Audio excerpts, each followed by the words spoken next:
Some of those charges are for you, though. No, sir. You didn't go to Las Vegas?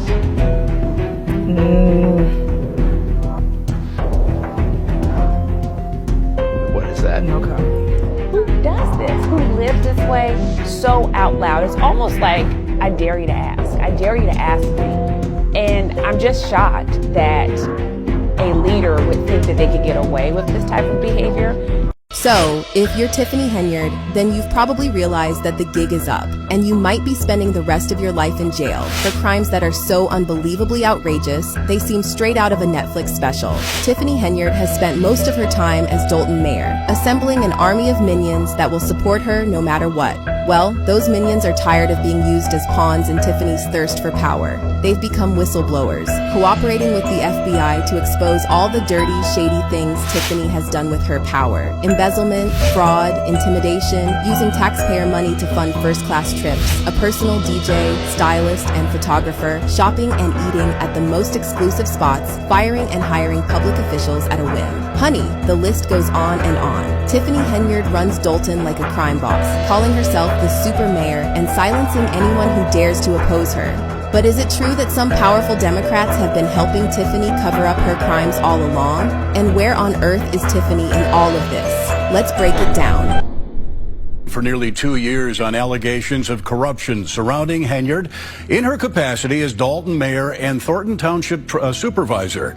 And now we've learned from multiple sources that federal agents are in fact interviewing witnesses as part of a possible investigation that may or may not result in charges. Did the FBI agents you talked to seem serious about Yes, very serious. concerns? Very serious. Very. Lawrence Gardner owns a U-Haul rental and trucking business in South Suburban Dalton and says he went to the FBI several months ago, frustrated that the village of Dalton would not renew his business license. Gardner says he's been harassed and his business raided and shut down by Dalton police.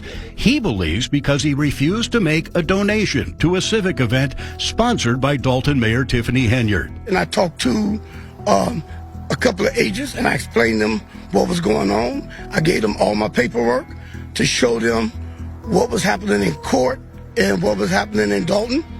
And they told me they was investigating and they would be in touch with me. Gardner is one of 6 people who confirmed to Fox 32 that they've been interviewed by the FBI, ranging from Dalton business owners to a former village employee and at least one public official. So, Dalton, Illinois, is in the middle of a serious crisis that starts and ends with the person they voted for as their mayor. Meet Tiffany Henyard, a Democrat politician, Thornton Township supervisor, mayor of Dalton, Illinois, or as she likes to call herself, the super mayor and the most powerful woman in the Southland of Chicago. Tiffany became the mayor of Dalton after a very successful campaign where she threw dirt on her opponent, the incumbent Riley Rogers. This was followed by an election that she won by over 80% of votes, making her the first black woman to get elected as the mayor of Dalton.